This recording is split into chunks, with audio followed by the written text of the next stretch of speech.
Magandang araw po mga kaibigan. Maririnig ninyo ang kasaysayan ng isang binatang muntik nang lumayo sa kanyang minamahal. Siya ay si Lino. 6 na taon na akong driver ni Sir Dante. At mula noon, lihim ko nang minahal si Rachel, ang bunsong anak ni Sir. Ngunit dahil langit at lupa ang aming agwat, ipinasya kong kalimutan na lang siya. At para magawa ko yun, dinala kong umalis sa kanila. Kaya lang... O sige na, Lino. Iwan mo lang kami ni Rachel, ha? Opo, Sir. Tawagin niyo na lang ako kung may iutos kayo. Sige.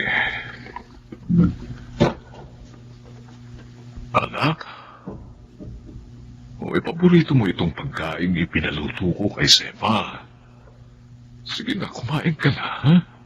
Ayokong kumain, Daddy. Dapat hindi nyo na lang pinadala yung pagkain niya kay Lino. Anak naman, mula lang na-aksidente ka, lagi ka na lang ganyan. Malungkot, umiiyak, at laging nagpapalipas ng gutom. Ano? Namatay na lang ako sa aksidente yun. Ilang beses ko lang sinabi sa iyo, anak. Mali na hangarin mo ang iyong kamatayan. Kasalanan yun sa Diyos. Hindi ko kaya mabuhay ng ganito, Daddy. Isang inutil. Wala nang 2 paa. Bakit nabuhay pa ako? Anak, may dahilan kaya hindi ka pa kinuha ng Diyos. At naniniwala ako na maganda ang dahilan yun. Magandang dahilan po ba yung maghihirap ako? Iwan ako ng boyfriend ko dahil ayaw niya magkaroon ng asawang inutil. Pagsubok yan sa iyo, anak. Huwag ka sanang mawawalan ng pag-asa at tiwala sa Diyos. Siya nga pala. Sabi ng doktor mo, maaari ka pa naman daw makalakad, anak eh. Kung malalagyan ka ng artificial legs, at palalagyan kita noon.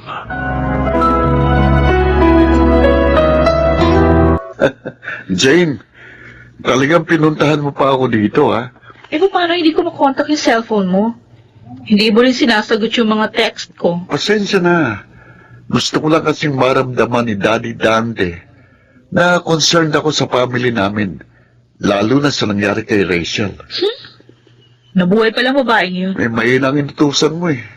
Kaya nakaligtas siya sa aksidente yun sa kanyang kotse. Pero huwag kang mag-alala. Wala na siyang magagawa. Wala nang 2 niyang paa. Talaga? Oo. Okay, mabuti eh. Sige, Daddy. Siya ang dapat kong trabahuhin. Madali na lang si Rachel kapag wala na si Daddy Dante. Galing mo talaga, Reden. Kaya naman love na love kita. At sa pagkakataong ito, hindi na tayo mabibigo dahil ako na mismo ang magtatrabaho.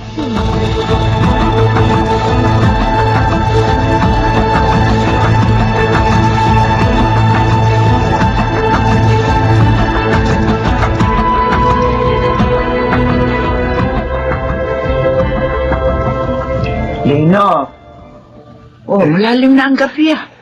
Eh bakit narito ka pa sa hardin? Kaya pala, Manang Sefa. May problema ka ba? Balak mo pa bang ituloy ang pag-alis mo dito? Lino, wag muna sana ngayon. Maraming problema si Sir Dante. Tama ho kayo. Marami silang problema. At kailangan natin silang tulungan. Lalo na ngayon, nangangalib naman si Sir. Ha? Ano yun? Bakit mo nasabi yun? May natuklusan po kasi ako. Nalang, may itatanong ako sa inyo. Sana ho, sagutin niyo ako ng totoo. Batang ito. Hindi naman ako sinungaling. Oh, ano ba yung itatanong mo? Tunay po bang anak ni Sir Sirden?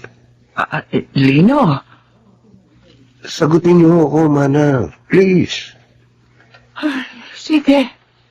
Sasagutin kita. Pero sabihin mo rin sa akin kung ano natuklasan mo. Narinig ko ang pag-uusap ni na Sirden at ng girlfriend niya. At masama po ang balak nila. Bakit mo ako tinitingnan ng ganyan, Lino? Natutuwa lang ako, ma'am. Dahil nakakalakad ka na uli. Oo nga. Dahil sa artificial legs na ikinabit sa akin. Pero, iba pa rin yung dati kong mga paa. Kaso, wala na yun, ma'am. Kaya, tanggapin nyo na lang ng maluwag sa loob. Ang mahalaga, buhay ka pa. At makakasama pa ni Sir Dante. Si Daddy na nga lang ang nagpapalakas ng loob ko ngayon. Kung wala siya, malamang bumigay na rin ako. Kasi naman, na-aksidente na nga ako. At nagkaroon ng kapansanan. Iniwan pa ako ng lalaking akala ko mahal ako. Hindi siguro siya ang itinakda sa'yo. Ayoko nang isipin kung may itinakda pa para sa akin. Baka masaktan lang ako. May iba pang nagmamahal sa'yo, ma'am. Alam ko yun. Ha? Paano mo nalaman? Dahil hindi ka lang maganda, matalino, mabait pa. At hindi rin mahirap mahalin ng kahit sinong lalaki. Pero ngayon, ma'am, huwag mo munang pagtuunan ng pansin ng pag-ibig. Dapat, malutas muna ang problema nyo. Dapat malaman kung sino ang may kagagawan ng pagkasira ng sasakyang ginamit mo. Alam mo, sa totoo lang, nagtataka nga ako eh. Bagong bili naman ang sasakyang yun. Sinamahan pa nga ako ni Kuya Reden nung bilhin yun eh. May sasabihin ako sa inyo, ma'am. Ha? Tungkol kay Sir Reden. Pero sana, ilihim muna natin ang malalaman mo.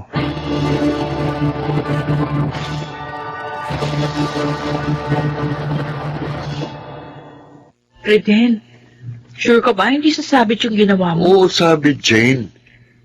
Kaya pagdating ko sa bahay mamaya, wala na tayong problema.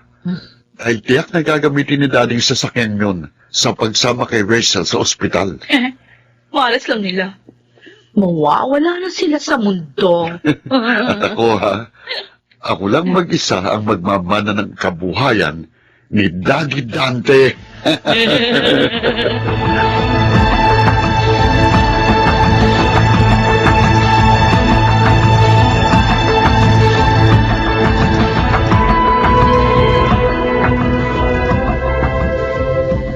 Lino, Sir, handa na ba yung puting kotse?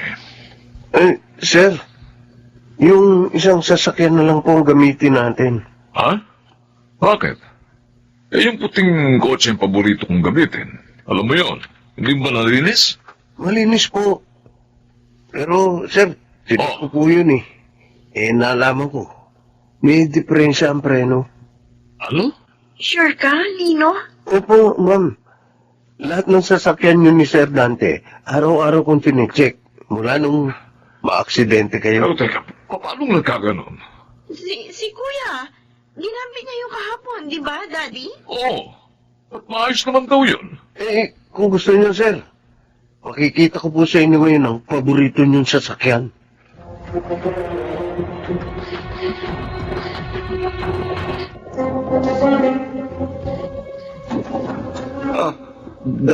Daddy? Rachel? Narito kayo? Bakit gulat na gulat ka, Reden? Kung ano, sabi niyo kasi, aalis kayong dalawa. Kaya nagulat ako na makakita ko kayo. Hindi po ba kayo tumuloy sa pag-alis? Tumuloy kami, kuya.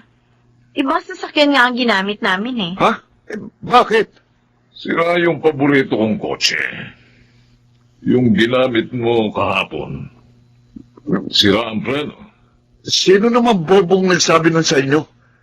Kagagamit ko lang nung kahapon. Ako po, sir. Reden. Ikaw? Oo, sinik ko ang kotse. At yun po nalaman ko. At bakit naman masisira yun? Hindi ko alam sa inyo.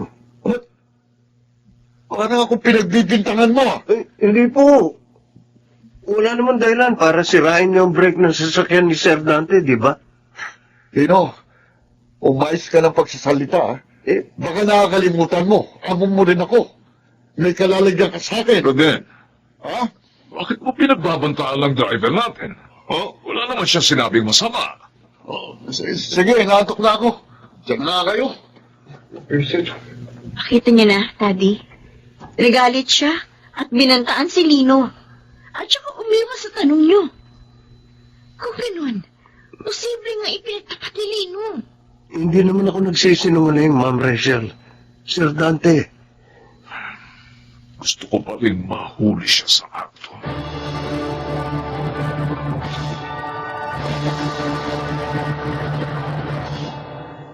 Gano'n na nangyari, Jane. Akala ko ba pag ikaw ang gumawa, wala sabit? Ano yan? Kasalanan ng family driver ni Daddy. Ang visit na Lino na yun. Teka, meron ako naisip. Ha? Baka sakaling sa pamamagitan nito, malutas yung problema mo. Ano yun? Sige, sabihin mo.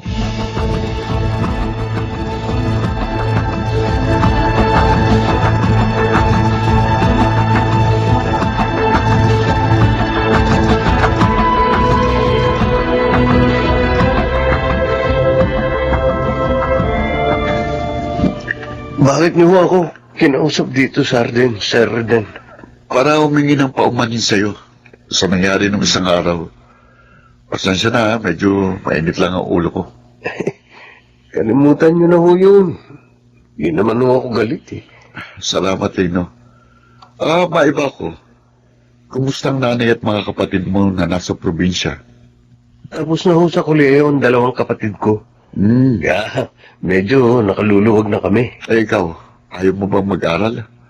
Makatapos din ng college? Gusto. Pero siguro, pag nakaipon na lang ako. Lino, makakapag-aral ka na. Bibigyan kita ng malaking halaga. Basta't magawa mo lang ang iutos ko. Oo. Lino, makipagtulungan ka lang sa akin. Giginawa ka rin. Ano pong gusto niyong gawin ko? Sirain mong sasakyan ni Daddy para mawala na sila ni Rachel sa landas ko. Oh, Gusto niyo mamatay ang daddy at kapatid niyo? hindi ko kapatid si Rachel. Ampun lang siya ni na Mami at Daddy. At si Daddy naman, hindi ko tunay na ama. Sir Reden.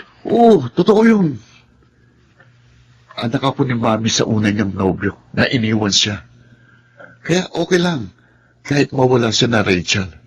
Total, patay na naman ang Mami ko eh. Binigyan ka ng pangalan at magandang kinabukasan ni Sir. Pagkatapos Ganyan na igaganti mo? lokong ito. Wala kang karapatang sumbatan ako, ha? Driver ka lang dito. At kaya rin kitang ipapatay. Hindi mo magagawa yun. Ay, Daddy, Ako ang pipigil sa'yo. kanina pa kayo dyan? Oo. At narinig namin ang lahat. Namin? Kasama ko ang mga pulis. Ay, Na ilang araw na rin sumusubaybay sa kilos mo. hindi. Nalulungkot ako. Dahil sa kabila ng pagtanggap at pagmamahal ko sa'yo, nagawa mo pa ito sa amin ni Rachel. Daddy, patawarin niyo ako. Sige na, huliin niyo na ang taong yan.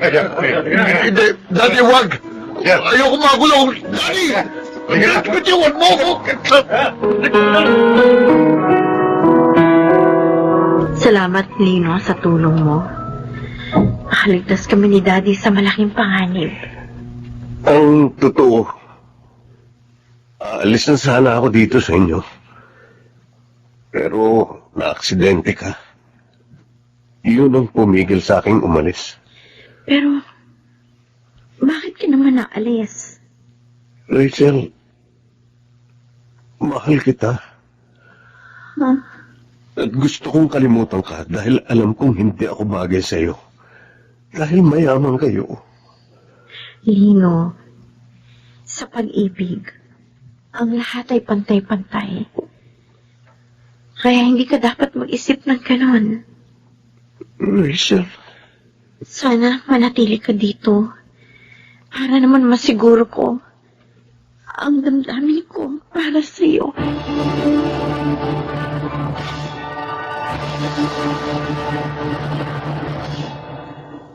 tinanggap din ni Rachel ang pag-ibig ko. At ngayon nga, kasal na kami. Ako po si Lino. At ito ang aking buhay. Ang mabuting kalooban ay ginagantimpalaan. Maragsiganap, si Kid Del Carmen Amor, John Legaspi, Phil Cruz, Rosana Villegas, at Lionel Benamin sa papel na Lino.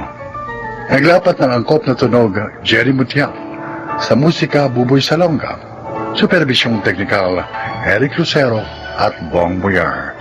Creative Consultant Phil Cruz, Production Assistant Anching Cruz. Ito'y mula sa panulat ni Telma Corporal Alcantara. Sa direksyon, June Martin Legaspi at Maynard Landicho Jr. Ito ang aking buhay.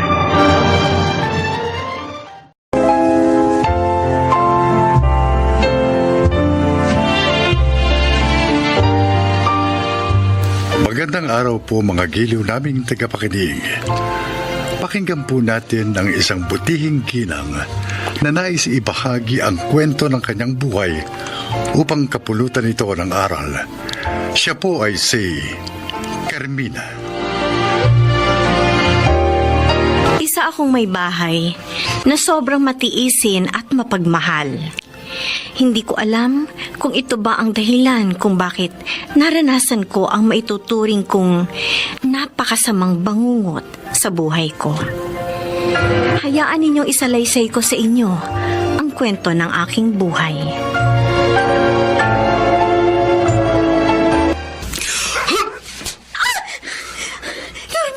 Yan ang bagay sa'yo. Masyado kang madada. Ilang beses ko bang sinabi sa'yo na huwag mo akong pakikialaman sa mga ginagawa ko? Dahil buhay ko ito at doon ako masaya. Ano gusto mo? Pabayaan na lang kita? Kahit alam mo nasasaktan na ako dahil sa pagbababae mo! Ano bang pakialam mo? Ako naman na naghahanap buhay sa bahay na to ha. Kaya gagawin ko kung ano man ang gusto ko. Pasalamat ka nga't dito pa rin ako umuwi. Kaya huwag mo ako sasagarin ha. Kung ayaw mo tuluyan na kitang iwan! At ano? Dapat ba bang ipagpasalamat ko yun? Na kahit niyuyurakan mo ng buong pagkatao ko, ang pagkababae! Oo! Dapat pagtiisan mo! Dahil wala akong bala na itigil ang mga bisyo ko!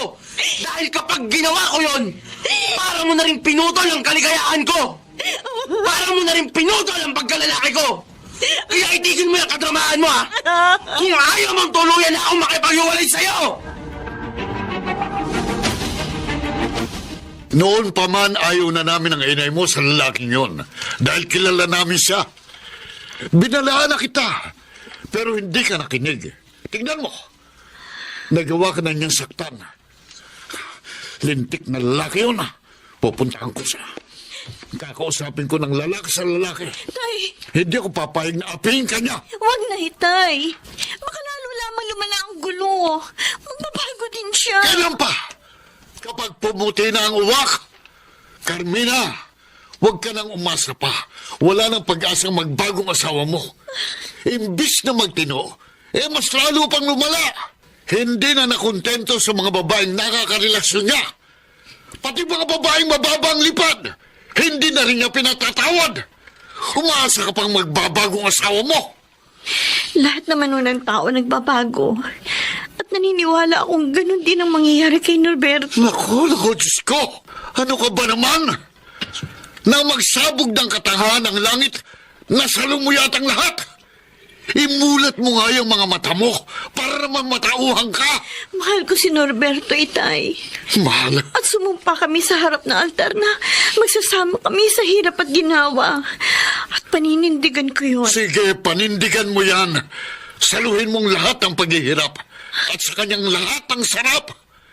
Itong tandaan mo, hanggat hindi ka nakikipaghiwalay sa lalaking yon, hindi titino ang buhay mo. Tandaan mo yan.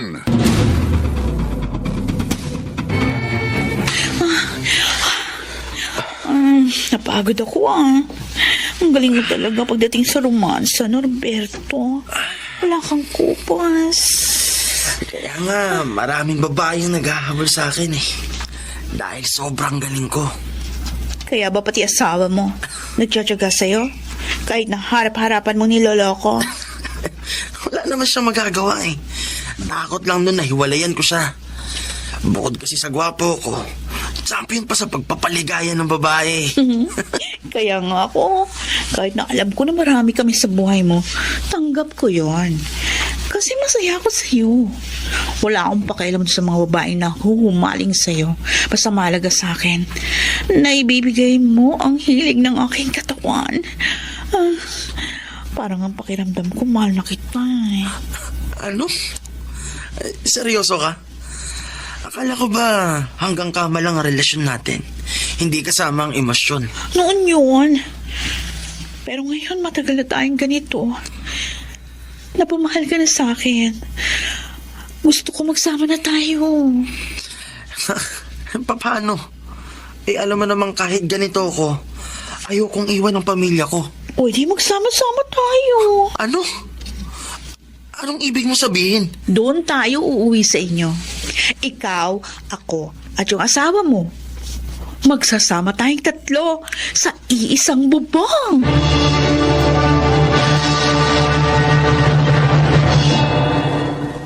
Pumayag ka sa katarantaduhan ng asawa mo? Pinatira mo sila ng kabit niya sa bahay niyo? Anak naman, hindi ka ba naaawa o naiinsulto sa sarili mo? Masyado ka lang kinakawawa ng asawa mo. Abay, nakakahiya na. Ayaw ko lang muna magkagulo kami, Nay. Paano? Ha? Hayaan mo na lang na magkasama kayo sa isang bahay? Ang asawa mo, ikaw at ang kirida niya? Anak, wala ka na bang respeto sa sarili mo? Tuluyan niyang nilapastangan ang kasagaduhan ng kasal niyo. Binaboy niya ang pagsasama niyo bilang mag-asawa. Kung ikaw, pumapayag kang abusuhin ng asawa mo, abay kami hindi. Tama! Sasamahan ka namin. Irereklamo natin ang asawa mo. Itay, Nay, huwag na ho. Nakakaya sa mga tao. Mas nakakayang ginagawa ng asawa mo. Sundin mong gusto namin, Carmina. Idedemanda natin ang asawa mo at ang malanding karida niya kung ayaw mong makapatay ako ng tao!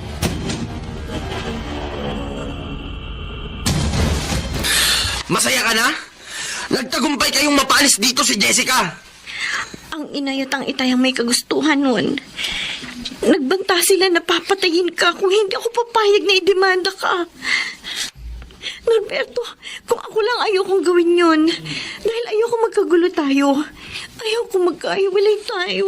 Sa ginawa niyong ito, mas lalong wala akong balak itigil ang pambabae ko. Sobrang kahihiyan ang ginawa niyo sa akin. Iniskandalo ko ng pamilya mo. Alam mo, kung hindi lang ako nangako sa mga magulang ko nung nabubuhay pa sila, na hindi ko iiwan ang pamilya ko, matagal ko na sanang ginawa. Norberto! Maswerte ka. Dahil kahit papano iginagalang ko pa ang pangako kong yun. Pero Carmina, huwag na huwag mo akong sasagarin. Dahil kapag umabot ako sa sukdulan, pasensyahan tayo. Handa akong baliin ang pangako kong yun sa mga magulang ko!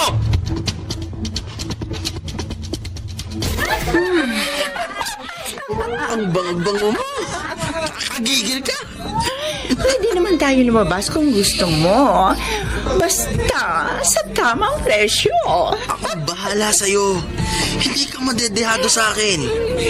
Liligaya ka na. Pagkakapera ka pa. Game!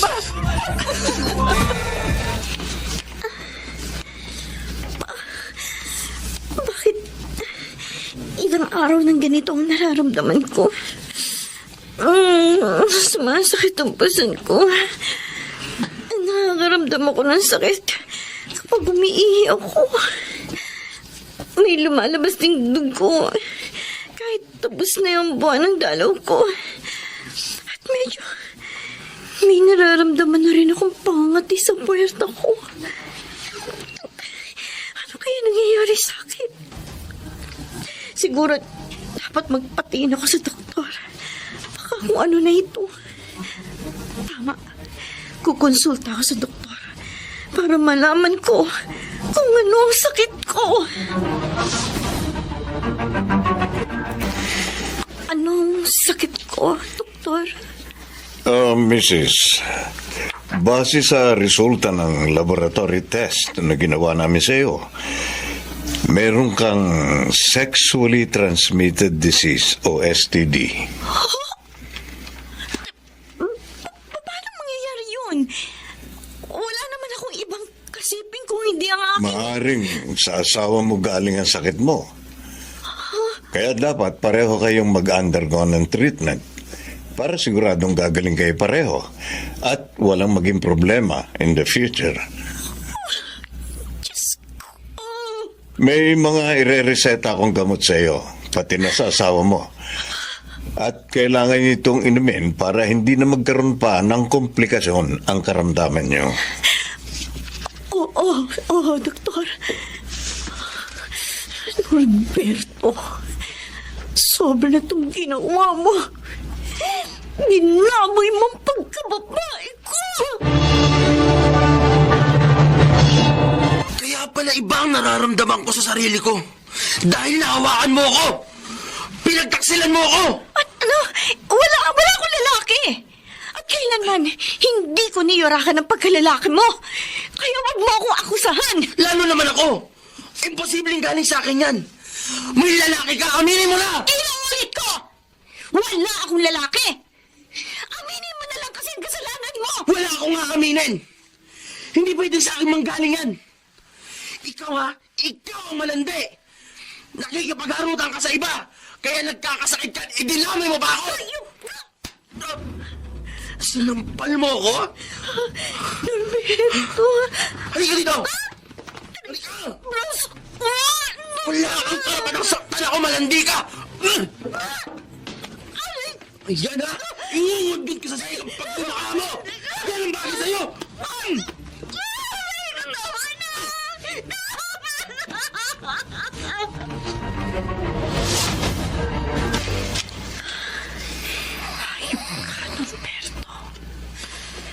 Ako pang pinagbintangan mong nanlalaki.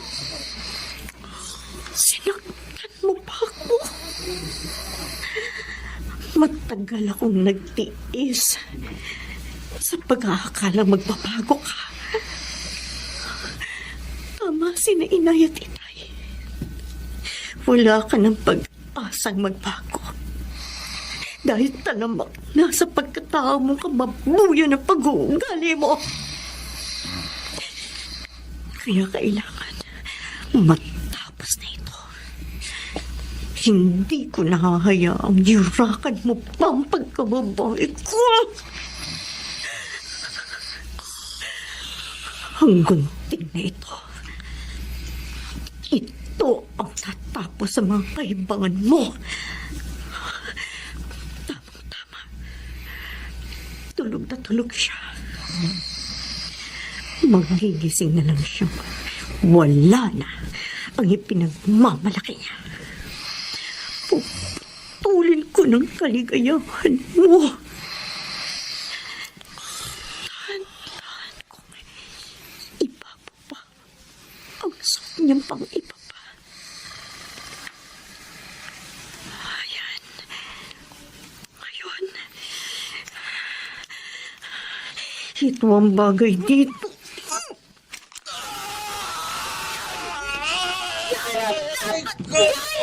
Para matapos sa mga kalokohan mo!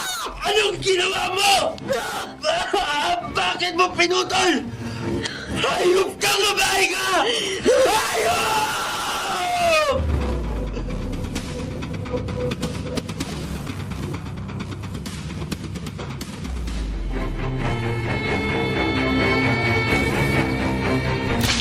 Anak, bakit mo ginawa yun? Paano ka na ngayon? Handa akong pagbayaran ng ginawa ko, Nay. Nay, ano man ang ihatol sa akin ng korte, hindi ako nagsisisi. Ipinaghiganti ko lang ang kaapihan ko kay Norberto. Awang-awa ako sa'yo. Pero hindi kita masisisi. Labis kang naghirap sa piling ni Norberto. Inapikan niya. Kakausapin ko siya. Pakikiusapan ko siyang iurong ang demanda laban sa'yo. Total, kasalanan naman niya kung bakit nangyari ang lahat ng ito. Huwag na ho, Inay. Pabayaan niyo siyang magdesisyon. Buong pagkatao niyang pinutol ko sa kanya. Na habang buhay niyang dadalhin. At panahon na lang ang makapagsasabi kung kailan niya ako mapapatawad. Pero ako, napatawad ko na siya sa lahat ng mga kasalanan niya sa akin. At lahat ng pangit na nangyari sa akin, tinanggap ko na. Na lahat ng yon ay naging bahagi na ng buhay ko.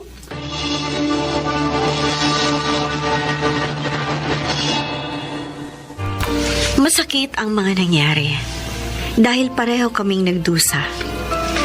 Pero higit siya, ngunit totoo pala ang kasabihan na anumang bagay kapag ipinaubaya mo sa Diyos ay nagkakaroon ng magandang kasagutan.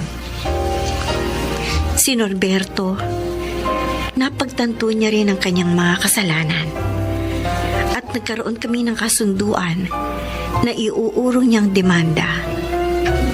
At muli kami magsasama bilang mag-asawa upang ipagpatuloy ang naging sumpaan namin sa harap ng altar na magsasama sa hirap at ginhawa. At alam ko na ito na ang simula ng aming magiging magandang buhay.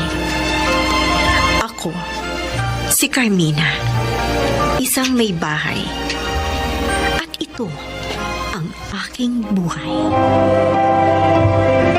Bawat pagkakamali ay may kaakibat na kaparusahan at bawat pagkakasala ay may katapat na kapatawaran dahil bawat nilalang ay may kanya-kanyang kapalaran. Mga nagsiganap, si Kid del Carmen Amor, Angelo Alcantara, Susan Robles, Phil Cruz, Rosana Villegas at Lionel Benamin. Naglapat ng angkop na tunog, Jerry Mutia, sa musika ni Buboy Salonga. Supervisyong teknikal, Eric Lucero at Bong Buyar.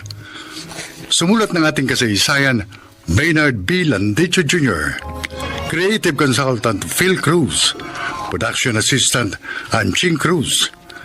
Sa direksyon, Salvador M. Reales. Ito ang aking buhay.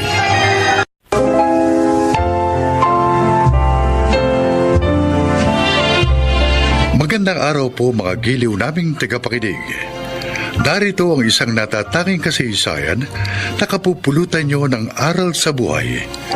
At ito ay ilalahad sa atin ni Lorna. Isa akong psychiatrist, tumutulong at nagbibigay ng payo sa mga may problema, lalo na sa kilos at pag-iisip. Nung una, masasabi kong wala na ako mahihiling pa sa buhay dahil naabot ko ang aking pangarap at napangasawa ko ang lalaking aking minahal. Pakinggan po ninyo ang aking kwento. Musta ka, Briggs? Bakit ba dinala ako ng mami ko sa inyo? Akala ba niya may problema ako sa pag-iisip? No, hindi ganon. Wala akong problema. Sila ng daddy kong may problema. Pati ako dinamay nila. Huwag ka sanang magalit, Briggs. Actually, I will also talk to your mom later. Kaya lang kita unang kinausap kasi sabi niya, mula raw na maghiwalay sila ng daddy mo, madalas ka nang walang ganang kumain. Lagi ka ring malungkot. At gusto mo laging mapag-isa. Even your studies. Napabayaan mo na rin. At sabi niya, baka magkasakit ka raw. At yun ang ayaw niya mangyari. Ipinahiya nila ako. Ipinagmamalaki ko pa naman sila sa mga kaibigan ko. Nagsabi ko happy family kami, yun pala eh. Pagkukunwari lang yun. Dahil si Daddy matagal na palang may babae. At si Bobby naman, matagal na rin may iba. Briggs, Kasama ko pa naman ng tropa ko noon. Nagmabisto ko sila pareho. you know what? Nauunawaan ko ang nadarama mo. Pero may mga pangyayari sa buhay na kahit masakit, kailangan nating tanggapin. Paano? Paano ko matatanggap yun? Napahiya ako sa mga tao. Bili pa naman sila sa pamilya namin. Huwag mong pahirapan ng sarili mo dahil doon. Hindi mo naman kasalanan ng mga nangyari sa parents mo. At hindi kontrolado ng tao ang magaganap sa kanyang buhay. Higit sa lahat, hindi ka nag-iisang may nasirang pamilya. Doktora, Kahit ganun ang nangyari sa parents mo, hindi mo dapat sirain ang buhay mo. Marami ka pang magagandang pwedeng gawin. At maaari ka ring magkaroon ng matibay na pamilya balang araw. Doktora Lorna, Yun ay kapag napagtagumpayan mo ang pagsubok na ito. nahihirapan na po ako eh. Pagaramdam ko ayoko nang lumabas ng bahay. Hindi ko sinasabing madaling mawawala yung nararamdaman mo. Pero pwedeng mawala yan. May mga ituturo ako sa iyo na makatutulong para makarecover ka sa nararamdaman mo.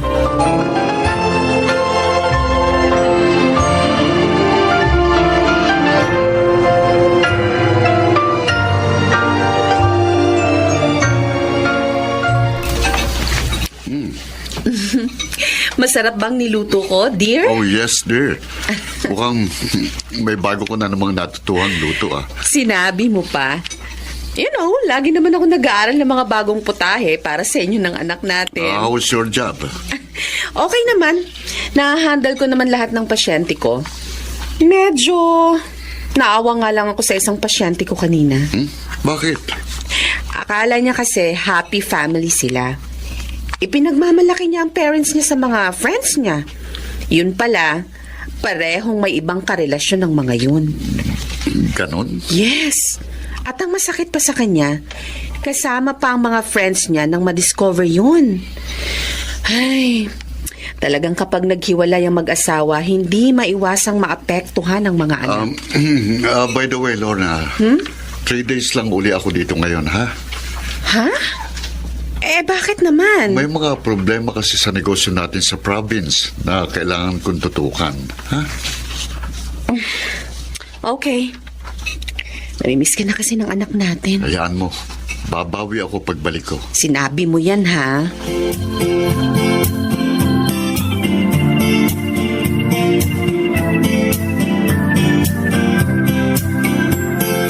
Happy birthday po, Daddy.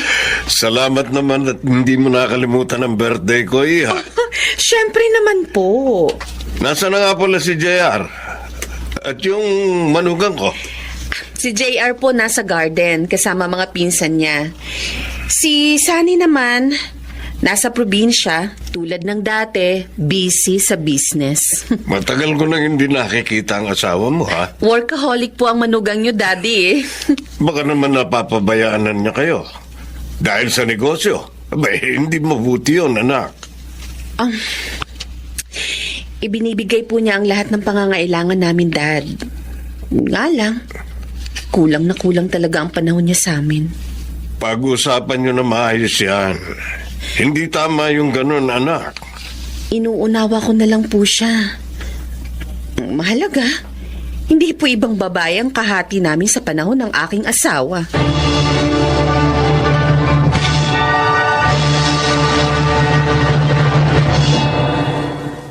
Tulog na ba si Joyce, Connie? Ay, oo, sabi. Paano? Napagod kasi sa paglalaro niyo mag-ama. Kumusta naman ang pag-aaral niya? Wala namang problema. Matataas ang grades ng anak natin. Natutuwa akong malaman yan. Yun nga lang, marami na siyang tanong. Tanong, tulad ng ano?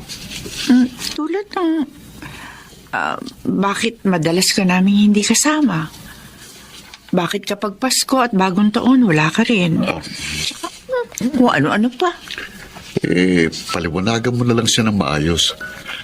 Nang hindi naman magtampo si Joyce. Sammy, matalinong ating anak. Kaya tuloy minsan, nahihirapan ako magdahilan sa kanya eh. Pasensya ka na. Ito lang ang alam kong paraan para makasama ko pa rin kayong mag-ina. Ang hatiin ko ng aking panahon sa inyo ni Lorna.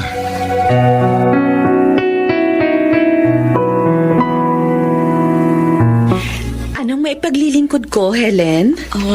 Doktora, yung friend ko na natulungan nyo ang nag-recommend sa inyo. Napuntahan ko. Baka daw kasi matulungan nyo ako. How can I help? Anong problema? May boyfriend kasi ako. First love ko siya. More than 5 years kami. And then? Bigla na lang siya namatay. Napakasakit. Parang gusto ko na rin mamatay, doktora. Gaano katagal na siyang patay? 4 years na ho. Sinagot ko siya nung 17 ako. I see. At ano ang ikinamatay niya? Motorcycle accident. Then, ano ang ginawa mo mula nun? Ayun, nawala na po ako ng gana na magtrabaho. Palagi na lang akong nasa bahay. Nalulungkot at umiiyak. Madalas tinitingnan ko yung mga picture namin. Madalas kinakausap ko. Dapat, sikapin mo nang malimot siya. Dahil talagang kahit kailan, hindi na siya babalik pa. Dahil nga patay na siya. Oo, Dok. Hindi ko alam kung paano gagawin ko. Hindi ko kaya. Madalas nga sa gabi, napapanaginipan ko pa rin siya. Okay. I totally understand. Hindi talaga madali ang mawala ng minamahal. Lalo na first love mo pa. Pero lalo mong hindi makakaya yan kung mananatili kang nag-iisa at nalulungkot. So, ano pong gagawin ko para makayanan ito? Ano?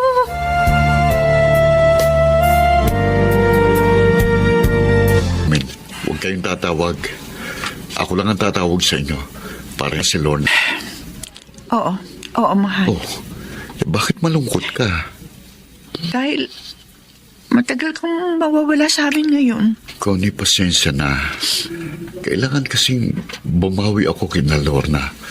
Madalas na akong hanapin ni JR.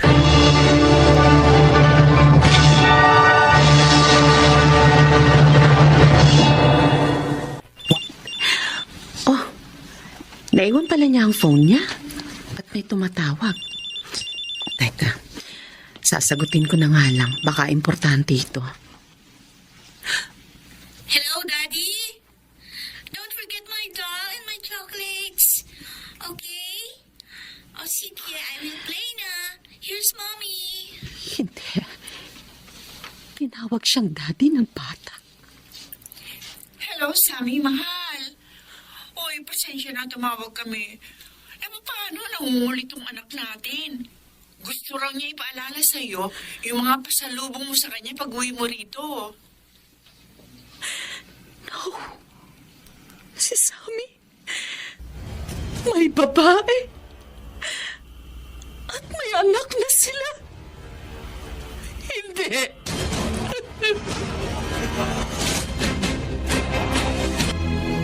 Baka naman nagkamali lang ang tumawag na yon, anak. Hindi po, Daddy. Binanggit ng tumawag ang pangalan ni Sammy. Kaya dahil doon, nag-check po ako sa FB account ng asawa ko. At natuklasan ko, hindi lang pala isa ang kanyang account. At doon ko po nalaman ng lahat. May babae nga siya na ang pangalan ay Connie. At may anak na po sila. Ano? Napakasakit po pala, Dad. Dati, naririnig ko lang ang mga ganitong pangyayari sa mga pasyente ko. Ngayon, nangyari din sa akin.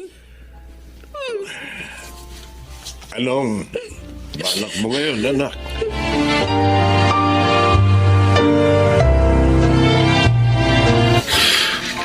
Bakit mo nagawa ito sa akin, Sammy? Bakit mo ko niloko? I'm sorry, Lorna. Akala ko negosyo lang talagang inaasikaso mo sa probinsya. Yung pala, may pangalawang pamilya ka na doon. Lorna, si Connie talagang nobya ko. Bago pa tayo ipakasal ng parents natin. Ano? Nagpakasal ako sa'yo. Kahit hindi kita mahal. Dahil ayokong bigyan ng sama ng loob ang parents ko.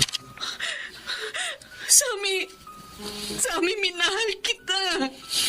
At wala kang sinabi sa akin na may nobya ka. Dahil nga sinikap kong kalimutan si Connie at pag-aralan kang mahalin. Pero hindi ko nagawa. Nang muli kaming magkita ni Connie sa probinsyang yon, hindi ko na napigilan pang aking sarili. Pakiramdam ko, lalo ko siyang minahal. Kaya... Tama na! Lorna, palayain na natin ang isa't isa upang hindi na maghirap ang ating kalooban. Huwag kang mag-alala. Hindi ko kayo pababayaan ng ating...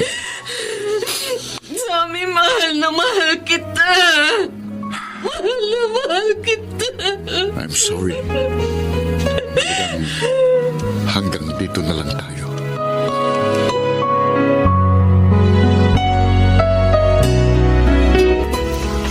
Tama ang pasya mo na bumalik dito sa atin, anak.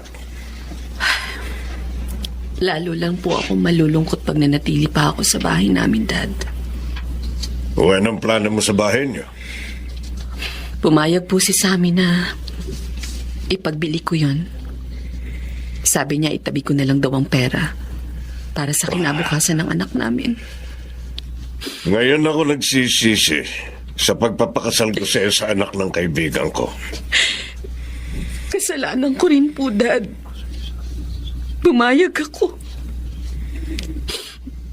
Kasi noon pa man mahal ko na si Sammy. Inakala ko mamahalin din niya ako. Pero nabigo ako. Anak. Masakit. Masakit, Dad. Masakit.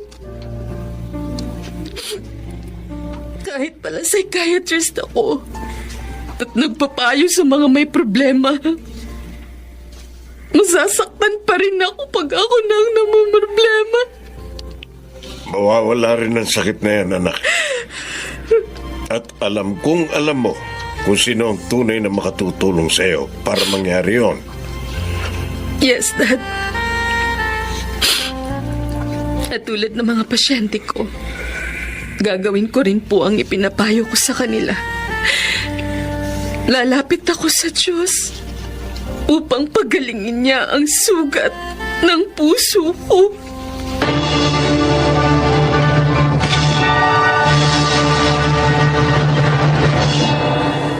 May bahagyang lungkot pa rin sa puso ko dahil sa aking pagkabigo. Ngunit mas matatag na ako ngayon. Inspirasyon ko ang aking anak, maging ang mga taong nangangailangan ng aking mga payo. Ako si Lorna, isang psychiatrist, at ito ang aking buhay. Walang suliraning dumarating sa ating buhay nang hindi natin kayang hanapan ang solusyon. Huwag lamang nating kalilimutang tumawag sa may kapal.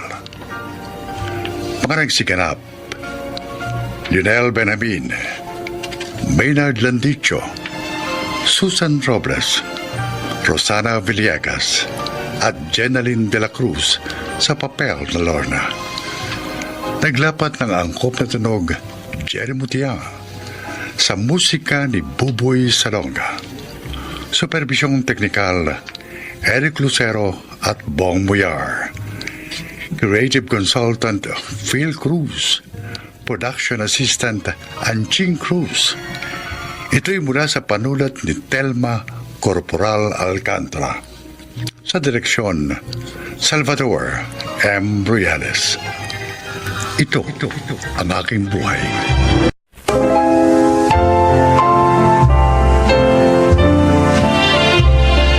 Magandang araw po mga giliw naming tagapakinig.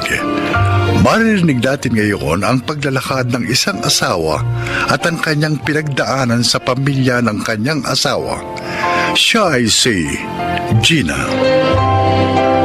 Sa kultura nating mga Pinoy, madalas, kahit may asawa na ang isang tao, kailangan niya pa rin makipisan sa kanyang mga magulang o kaya naman sumuporta sa kanyang pamilya. Dito ako nahirapan nang mag-asawa na kami ni Fernan. Ay! Wala na namang bigas? Ano ba yan? Fernan! Fernan! Oh, bakit? Kabibili ko lang ng 10 kilong bigas nung isang linggo. Wala na naman. Naku, nakalimutan ko pala magsabi sa'yo. Pumunta si Inay dito kanina. Tumiram muna ng bigas. Ano? Papalitan niya raw pag sweldo ni Ryan sa susunod na linggo. O, paano tayo? Teka. Ayan. Bumili ka muna ng 2 kilo sa tindahan. 2 kilo? Hanggang kailan lang yan? Matagal pa ang sweldo mo. Baka nga hindi na naman kayo bayaran nung pinagtatrabahuhan yung pabrika. Sige na, ako na bahala. Ibili mo na muna yan, ha? Ewan, di ko bumili. Oy, Gina! Papasok na ako sa trabaho! Gina!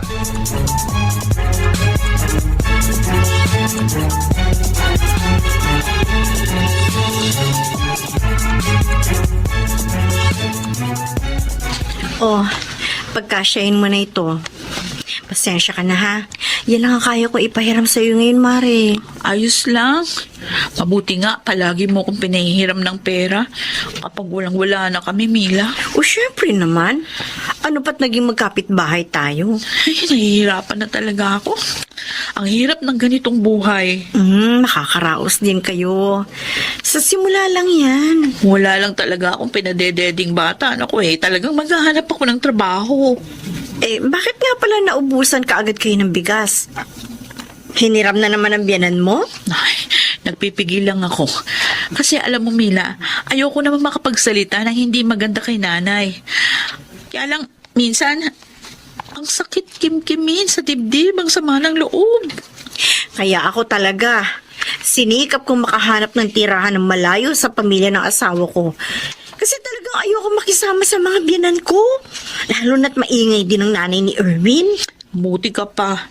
Ako, ewan, hindi ko alam kung hanggang kailan ako magtitiis sa ganitong buhay.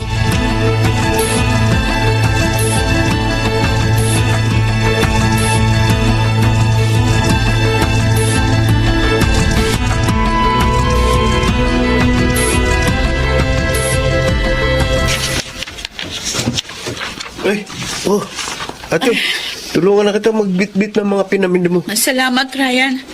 Oh, naparito ka. Oh, dito ka na pala, Gina. Oo, mahaba ang pila sa grocery kaya ako natagalan. Ganun ba?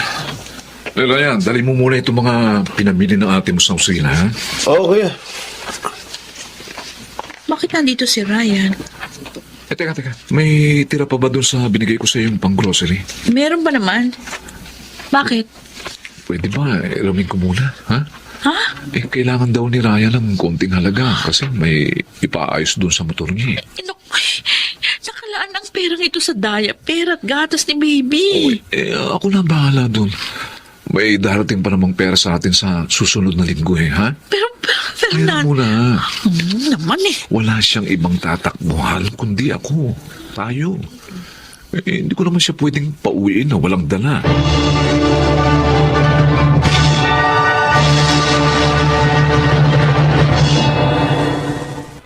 Ito. Dinalan ko kayo ng mga ani doon sa sinasaka kong lupa. Meron ditong kamote, tapos may sitaw din. Marami yan. At saka ito, papaya. Salamat ho, Chongberto. O ngayon, kumusta ka naman dito, Gina? Bah, nangangayayat ka yata. Mukhang pagod na pagod ka mag-alaga ng panganay mo. Lagi ho kasing puyat. Eh, kumusta naman si Fernan? Mabuti naman po. Sapat ba naman ang kinikita? Mukhang nag-i-kaos kayo.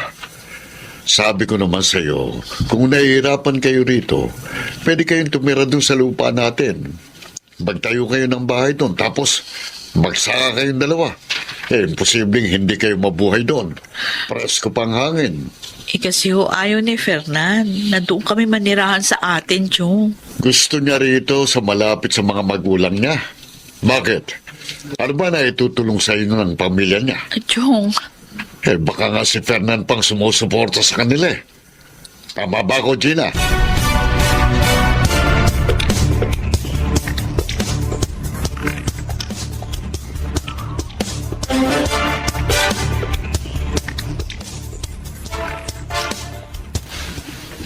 Gina, may balita ko, medyo malaki-laki ang sahod ni Fernan ngayon. Dahil sa ibang departamento na siya naka-assign. oo po, Nay. Awa ng Diyos. Okay, baka naman maaaring pahiramin mo muna ako kahit 5,000 dyan. Ha? Oh. Ano? Bakit parang gulat na gulat ka? Ano hong gagawin niyo sa 5,000? Birthday ni Ryan sa darating na linggo. Gusto ko sana maghanda ng kahit simple lang. Para naman maimbitahan niya yung mga katrabaho niya. Maghahanda kayo. Naku, si Fernan nga hindi naghahanda pag birthday niya kasi nagtitipid kami. Nay, alam niyo ba na hindi pinupulot ni Fernan ang pera? Pinaghihirapan niyang kitain yung kakarampot niya sweldo. Kulang na kulang pa nga sa aming mag-anak. Aba, Gina, ano karapatan mo pagsalitaan ko ng ganyan, ha? Di pa nga ako kayo nakapagbabayad ng mga hiniram niyong pera eh. Si Ryan, may babayaran pa sa amin. Yung nakuha niya nung pinaayos niya yung motorsiklo. May gana pa kayong gumastos para sa handa ng anak niyo? Samantalang si Fernan, halos magkanda kuba na sa pagtatrabaho. Eh, sumasobra ka na eh! Hoy! Baka nakakalimutan mong nanay ako ng asawa mo. May karapatan ako sa kinikita niya. Ano yun? Nung wala pa siyang asawa. Eh ngayon may pamilya na siya. Ako nang may karapatan sa pera niya dahil ako ang kanyang asawa. Abay, kami na dapat ang prioridad niya at hindi kayo.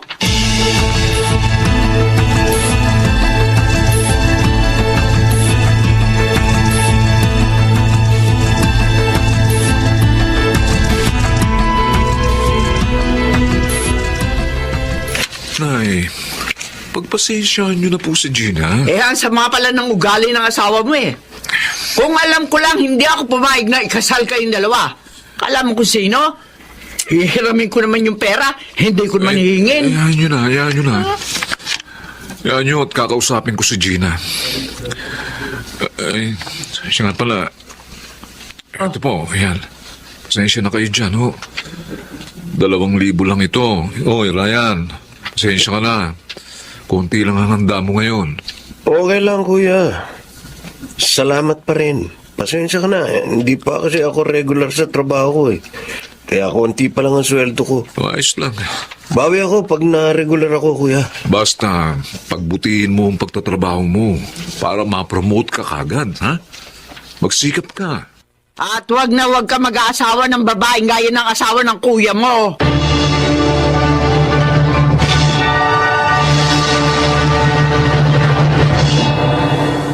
Bakit mo naman pinagsabihan ng ganun si inay? No? Alam mo na matanda na yun. Dapat inunawa mo na lang. Ako pa ngayon ang mali, Fernan. Hindi sa ganun. Gina, ang sinasabi ko, dapat pagpasensya mo na lang siya. May alta presyon yun. Oh, paano kung inatake siya sa galit? Ganun na lang pala palagi? Ako na lang lagi ang magpapasensya, ha? Teka nga muna, bakit ba parang ang init ng dugo mo sa pamilya ko? Hindi mainit ang dugo ko sa kanila. Eh, ano yun? Ang kinasasama lang ng loob ko, yung pagiging masyadong pakialamera ng nanay mo. Magdahan-dahan ka ng pagsasalita mo. Nanay kong tinutukoy mo. Kaya ako, ano mo ko, ha? Ayos lang ba sa'yong gawin ako taw-tauhan sa loob ng posporo ng nanay mo? Ano ba ako sa bahay na ito? Wala ba akong karapatang magdesisyon at manindigan sa pinaniniwalaan ko, tama? Gina, Fernan, asawa mo ko! Hindi ang kapatid mo, ang nanay mo, ang dapat mong kinakampihan, kundi ako na asawa mo! At higit sa lahat, hindi na silang prioridad mo, kundi kami na ng anak mo! Ngayon, kung gusto mo pala na patuloy na suportahan yung pamilya mo, ay di sana hindi ka muna nag-asawa!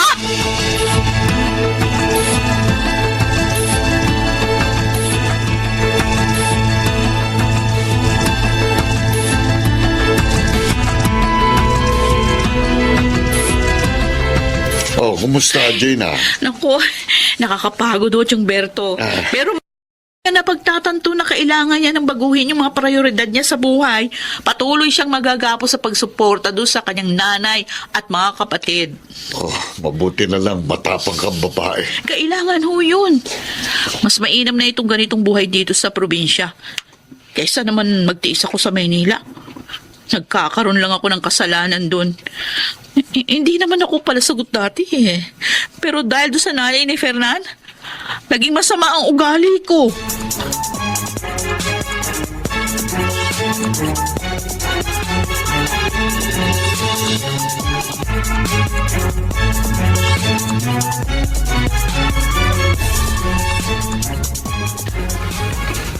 Gina? Sino kaya ito? Gina? Si... Gina, Fernan? patawarin mo ako.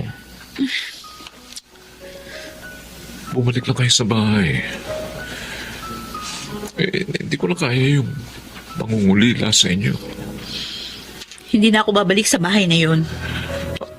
Ngayon, kung gusto mong makasama uli kami ng anak mo, dito ka manirahan. Pero kung hindi mo kayang iwan ang nanay mo, matatanggap ko. Gina. Kung kaming mahalaga sa'yo, kami ang unahin mo. Kami ang gagawin mong prioridad. Wala namang masamang tumulong sa mga magulang mo. Pero sana, huwag kami ang iyong isakripisyo. Huwag kami ng anak mo. Dahil sa katunayan, kami na ang iyong pamilya.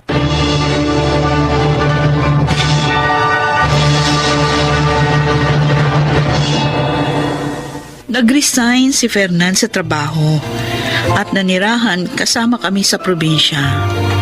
Ngayon, dalawa na ang anak namin at masaya kaming namumuhay sa loob ng isang bubong.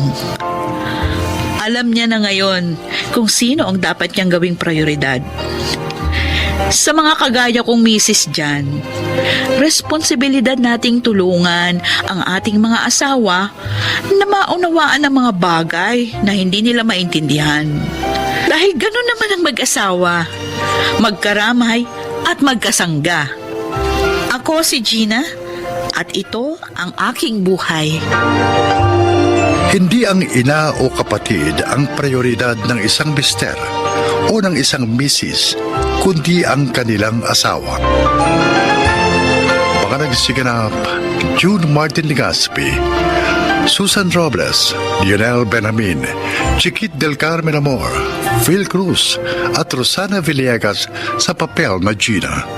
Naglapat ng angkop na tunog Jerry Mutia, sa musika ni Buboy Salonga, supervisyong teknikal Eric Lucero at Bong Muyar. Production Assistant Anching Cruz, Creative Consultant Phil Cruz. Ito'y mula sa panulat ni Rita Labanon, sa direksyon Salvador M. Reales.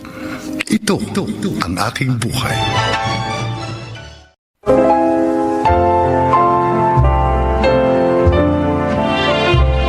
Mga kaibigan, sa araw na ito, inyong maririnig ang kwento ng isang OFW na hindi lamang ang pakikipagsapalaran sa ibang bansa ang kanyang naging malaking suliranin. Siya ay si Samantha. Nakatapos ako ng isang pre-law course kung kaya sinuwerte akong matanggap bilang isang paralegal sa isang malaking law firm sa Dubai. Sa nasabing bansa ko na rin nakilala ang aking napangasawa, si James. Pero dahil sa hindi magandang attitude ni James sa pinapasukan niya restaurant bilang crew, natanggal siya sa trabaho at napilitang umuwi ng Pilipinas. 1 taon pa ang lumipas bago naman naaprubahan ang hiniling kong 2 buwang bakasyon mula sa 6 na taong pagsisilbi ko sa law firm. Totoo, Samantha? Nasa airport ka na? Opo, Manang Betty. Pero gaya nga na sabi ko po sa inyo, sa bahay muna ni James ako tutuloy. First time ko po kasi makikilala ang pamilya niya mula nang ikasal kami sa Dubai. Abay, sige. Basta kapag uuwi ka na rito sa ancestral house ng daddy at mami mo, tawagan mo agad ako, ha? Opo, Manang. Tatawagan ko po kayo, pangako po. O sige na, bye.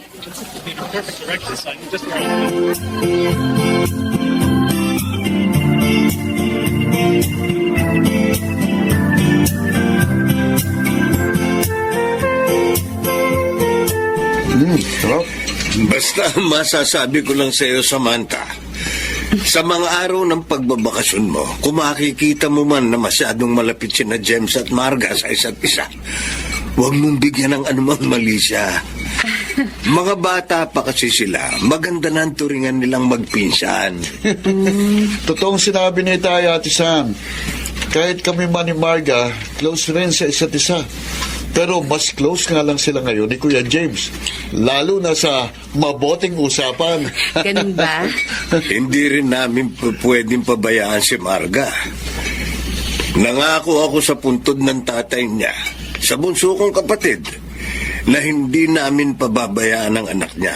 Kaya dito na namin siya pinatira. Wala naman pong problema sa akin, Tay.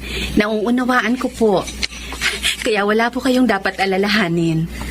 Eto ka, may iba nga pala tayo ng usapan Yun ngang van na gusto kong mabili at gagawin kong pamasada.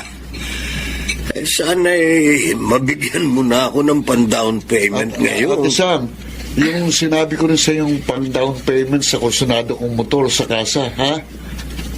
Ay, sige po, Itay.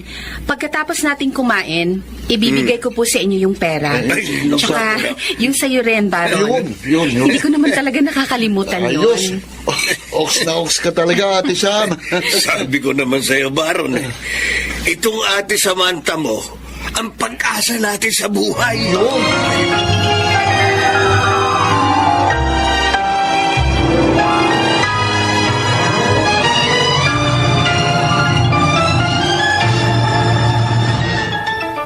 Wow!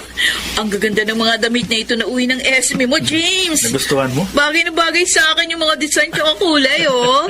Sige lang, kuha ka lang ng kuha. Basta lahat ng magustuhan mo, sa'yo na. Pati itong bagong cellphone na to, ha? Oo. Oh, ito pang mga alahas, oh. Sige na, lahat ng trip mo, go! Talaga? Oo! Baka naman magwala yung asawa mo, ha? Ano ka ba? Hawak ko sa legs, Sam. Talaga? Kahit kailan. Hindi niya po pwedeng kontrayan ang gusto ko. Sunod-sunuran sa akin ang gagang yun.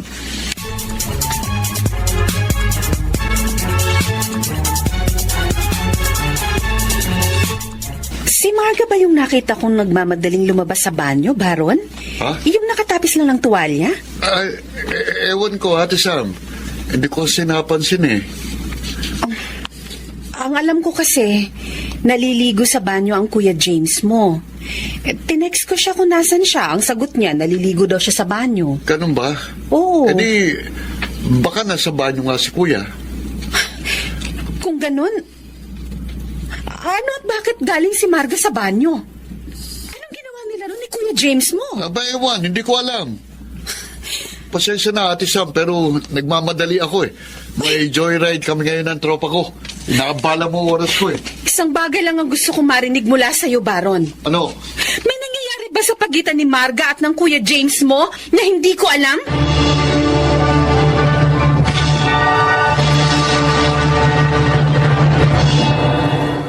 Kung bakit kasi hindi kayo nag-iingat ni Marga? Paano kung magtuloy-tuloy nga ang paghinala sa inyo ni Samantha at putulan tayo ng sustento? O di damay-damay na tayo. Kaya nga kahit anong katok niya hindi ako lumabas ng banyo, hindi ba? Hanggat nagbabakasyon dito si Samantha, magpigil-pigil muna kayo ni Marga. Baka pare-pareho tayong maging nanga kapag natuklasan ng asawa mo yung mga ginagawa niyong magpinsan. Nahayaan ko na nga mga kabulastugan niyo, pero mag-ingat naman kayo.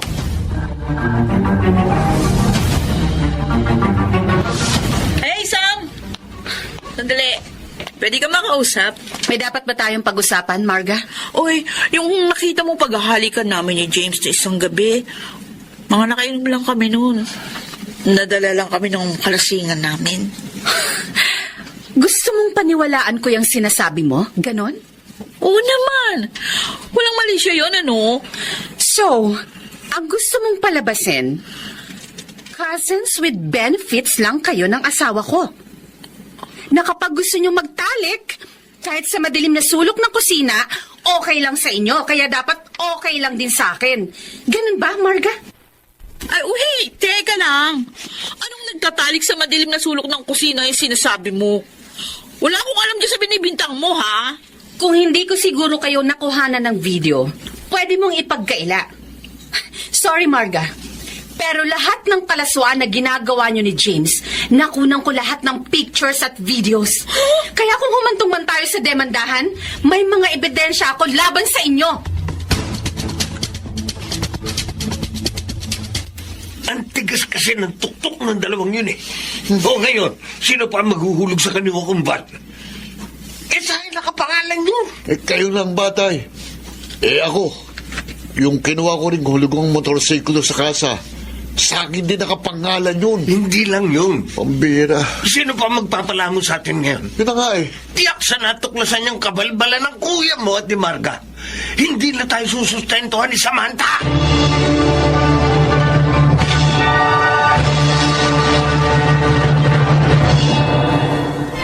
Sam, please naman.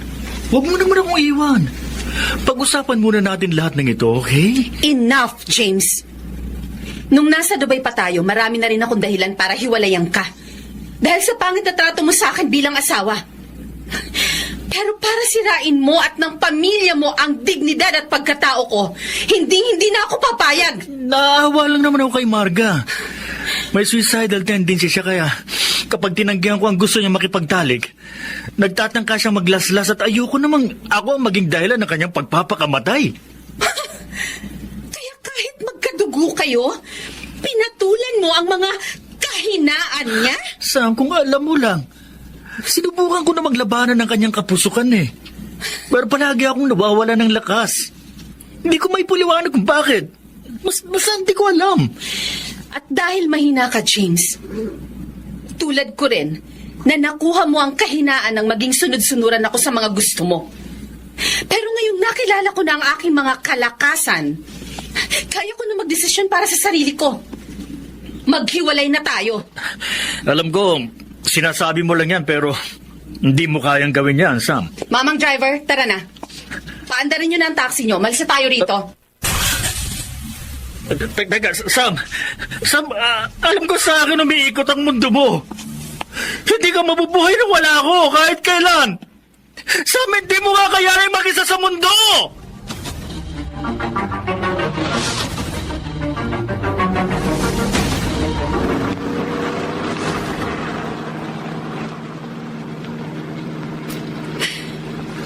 Nagkakamali ka, James. Oo. Minsan sa buhay ko naging mahina ako. At umasa ako sa iyo. Dahil inakala kong ikaw ang magiging kakampi ko sa lahat ng bagay. Pero natutunan ko rin ipagtanggol ang aking sarili. Upang madama ko ang kalagahan ko bilang isang tao. Lalo na laban sa isang katulad mong mapang-abuso.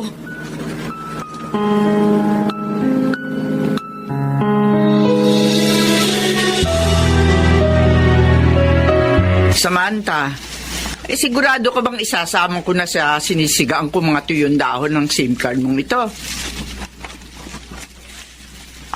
Opo, Manang Betty. Para hindi na po ako makontak ni James at ng pamilya niya. Alam kong hindi nila matanggap ang pag-alis ko sa poder nila. Kaya gagawa at gagawa sila ng paraan para mapabalik ako ron. Mabuti na lang. Hindi nila alam ang tungkol dito sa minana mong ancestral house ng mga yumao mong magulang. Nang makita ko ang pagkaganid ni James sa lahat ng bagay, sa ilang taong pagsasama namin sa Dubai, natuto na rin ako maglihim sa kanya. Dahil siya kung nalaman niya ang tungkol sa bahay na ito, hindi niya ako titigilan para ilipat ito sa pangalan niya. Ang mahalaga, pinalaya mo na ang sarili mo sa kanya at sa pamilya niya. Minsan, hindi naman masamang isipin din muna ang sarili. Lalo na kung kailangan mong ipagtanggol ang iyong mga karapatan mula sa mga taong ibinabagsak na ang pagkatao mo. Tama po kayo, Manang Betty. At ngayong araw na ito ang simula.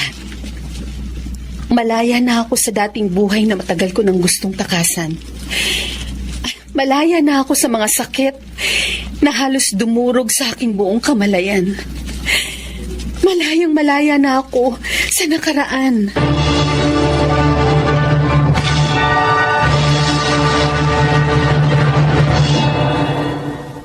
Pagkatapos ng hindi magagandang pangyayari sa pagitan namin ni James at ng kanyang pamilya, minabuti kong makabalik na agad sa Dubai para maharap ko na rin ang mga naiwan kong trabaho sa law firm.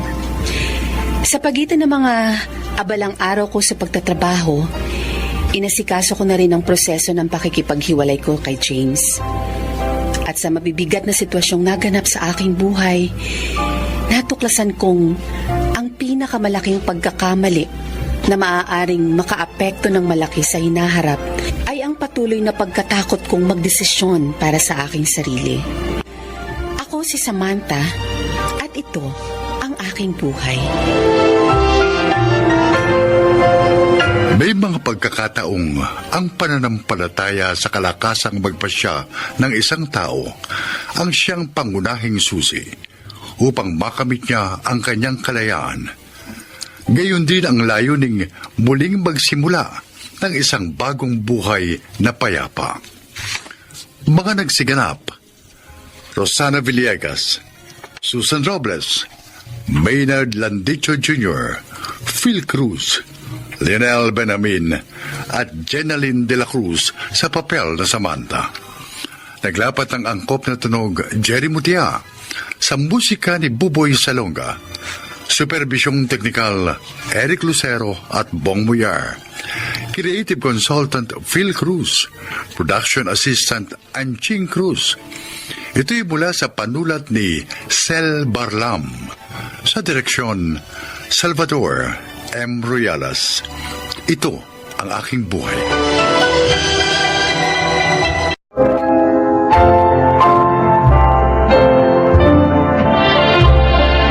Magandang araw po mga kaibigan. Maririnig natin ang kasaysayan ng isang mabuting empleyado at kaibigan. Siya ay si Monique. 10 years na ako nagtatrabaho sa kumpanya ni na Ma'am Olga. Nagtagal ako doon dahil maayos naman ang pamamalakad ng kanyang daddy. Pero mailap si Ma'am Olga. Ganun pa man, sinikap kong maging mabuting empleyado at kaibigan sa kanya dahil ako ang kanyang assistant. Ma'am Olga, ito na po yung report ng ating finance department. Okay, Monique. Ilagay na lamang dito sa table ko. Yes, ma'am. Ma'am? Are you sick? Hindi. Wala akong sakit. Kanina ko pa po napapansin, matamlay kayo. At nakapikit.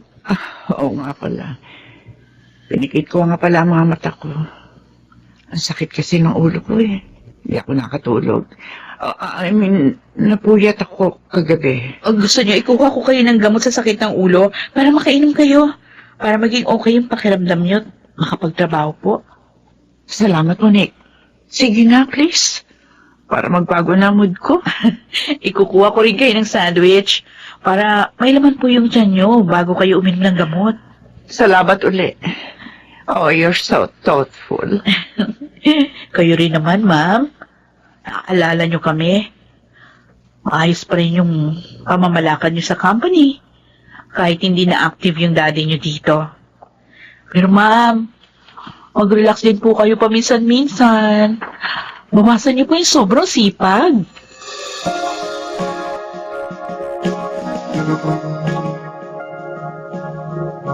Ma'am Olga, nabusog po ba kayo? Busog na busog, Harold. Masarap ka pala magluto, ah. Salamat naman po kung nagustuhan niyo luto ko. Ay naku ma'am, talaga pong masarap magluto ang asawa ko. Sa kanya nga po ako natuto. Talaga? Opo. Kaya pag maluwag po yung schedule niya, siya ang cook dito. Willing-willing ho si Monique sa luto ko, ma'am. Tignan niyo ang taba niya. Uy, lahat tayo mataba, no? Pati yung dalawa nating anak. Alam mo, natutuwa ako sa pamilya niyo. Abay, dapat pala, nang pa ako nagpunta rito. Hindi bale. Ngayon, alam ko na kung paano ako marirelax. Lagi akong pupunta rito.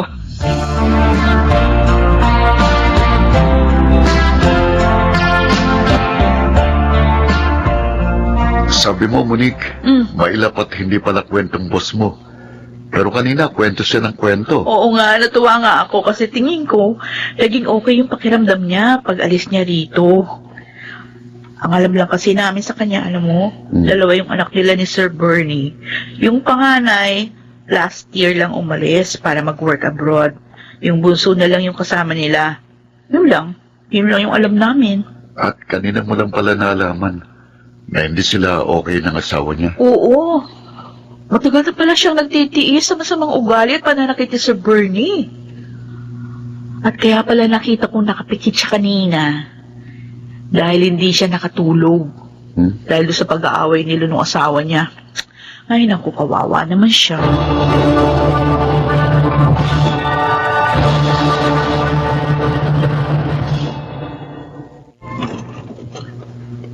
Bernie. Narito ka na pala. May lang natapos yung... Walang hiya ka? Bakit ka ba nanununtok? Wala naman akong ginawang masama. Sinungaling! Bakit ngayon ka nang dumating, ha? Nakapagkita ka sa lalaki mo? Ha? Bakit ka? Mali ang iniisip mo! Wala akong lalaki! Daddy, bakit sinasaktan niyo na naman si Mami? Manloloko ang mami mo, Angelica! May lalaki siya! Yun ang dahilan kaya madalas siyang gabihin ng uwi! Tulad ngayon! May meeting kami! Hindi na lang yun natapos. Tama po si Mami. Narinig ko sinabi niya yun sa atin kaninang nag-aalmusal tayo. Huwag mong ipagtatanggol ang mami mo, ha? Pinagtutulungan niyo pa ako! Daddy! Bakit ka ba nagkakaganyan, Bernie? Maraming taon na tayo mag-asawa. Wala ka namang napatunayan sa mga binsang mo sa atin. At huwag mong hintayin may makita ako, ha? Dahil kapag nangyari yun, papatayin kita! Daddy! Huwag naman po kayong ganyan. Malaking kasalanan po ang iniisip ninyo. Pati ikaw, Angelica! Papatayin ko! Dahil sa pagtatanggol mo sa babaeng to!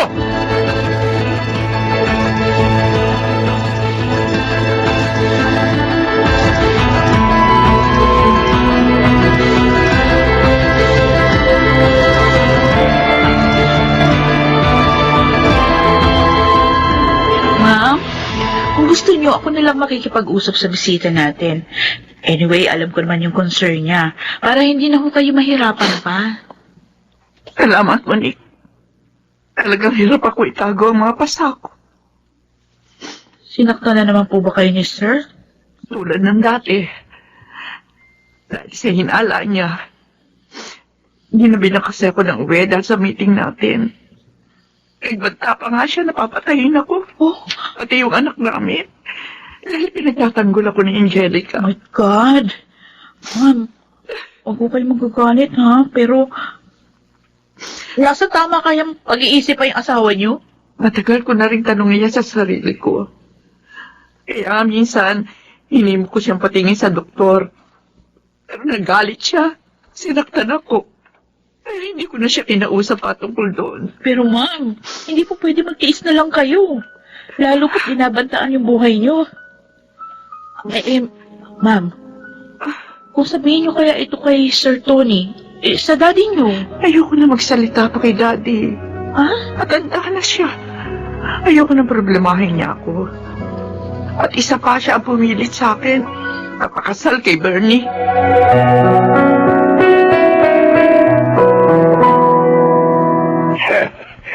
I'm so happy you came to visit me, Apo. I really want to see you, Lolo. I want to talk to you. Uy, it seems na may mabigat na problema ka. Is it about your boyfriend? No, Lolo. Wala naman po akong boyfriend eh. Well, anong gusto mo sabihin sa akin? This is about Daddy. Lolo, matagal na po kami may problema sa kanya. Ano?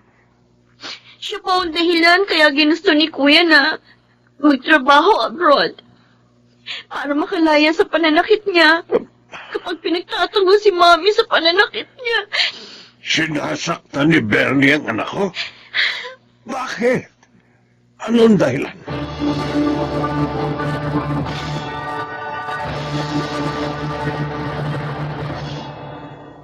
Gusto mong bukas na lang tayo mamasyal ng mga bata? Oo.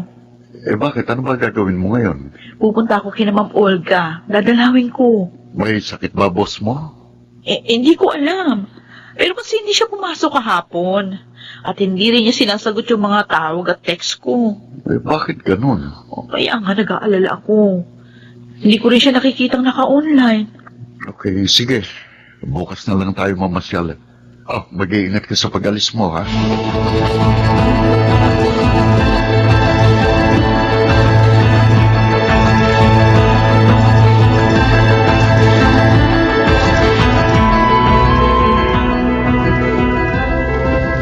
Bakit po ba kayo nagagalit sa amin, Daddy? Wala naman po kaming kasalanan ni Mami. Arangawa mo na, Bernie. Huwag mong idamay sa galit mo sa akin si Angelica. Pinagtutulungan niyo akong mag-ina, ha? Niloloko niyo ako. Akala niyo, maloloko niyo ako, ha? Nagkakamali kayo. Daddy! Kaya ako kayo ikinulong sa bahay na to. Hindi kita pinagtataksilan. Tumigil ka! Bago niyo akong tuluyang may bagsak, papatayin ko na kayo! Huwag niyo kami ni Daddy! Mama kayo! Pamilya mo kami, Bernie. Anak natin si Angelica. Hindi ko sa anak! Anak mo siya sa ibang lalaki! Kaya magkakampi kayo! Diyos ko. Akala mo, hindi ko alam? Matalino ko. Hindi ako tulad ni Papa na napaliw dahil sa pagtataksil ni Mama!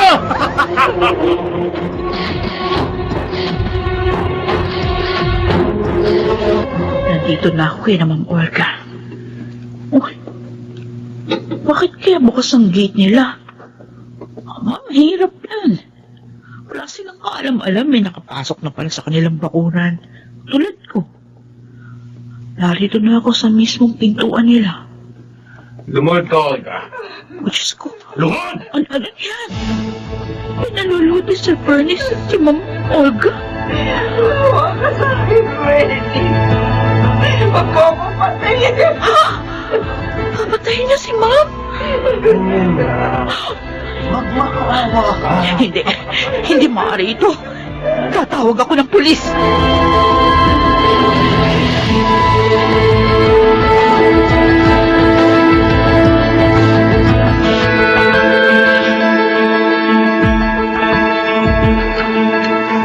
Patawarin mo ako, Olga. Kung hindi kita pinilit na ipakasal kay Bernie, hindi mo sasapitin ito. Daddy, habang panahon ako nagtiis sa pananakit niya. Ayaw niya magpagamot. Kahit gusto ko na siya dalhin sa doktor. Ngayon sa mental na diretso niya, tutulungan kitang makabangon, anak. Kayo ng apo ko. At malimot ang mapait na pangyayaring ito.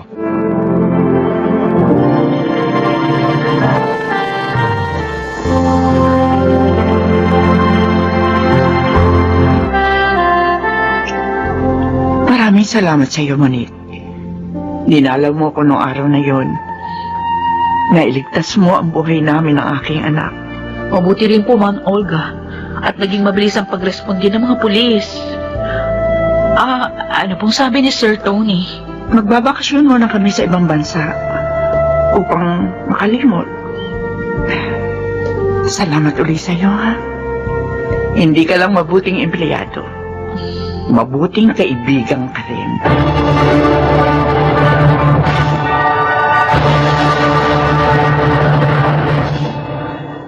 Kina Ma'am Olga pa rin ako nagtatrabaho. At dahil sa pangyayaring yon sa buhay naming lahat, lalong naging magkaibigan ang aming pamilya. Ako po si Monique at ito ang aking buhay. Mapalad ang taong mabuting kaibigan. Sa kanya'y di ipagkakait ang magandang kapalaran. Mga nagsiganap, Susan Robles, Phil Cruz, Chiquit Mel Carmen Amor, James Coaton, Yunel Benamin at Rosana Villegas sa papel na Monique. Naglapat ng angkop na tunog Jerry Mutiao, sa musika Buboy Salonga, supervisyong teknikal Eric Lucero at Bong PR, creative consultant Phil Cruz, production assistant Anching Cruz. Ito'y mula sa panulat ni Telma Corporal Alcantara, sa direksyon June Martin Ligaspi at Maynard Landicho Jr. Ito ang aking buhay.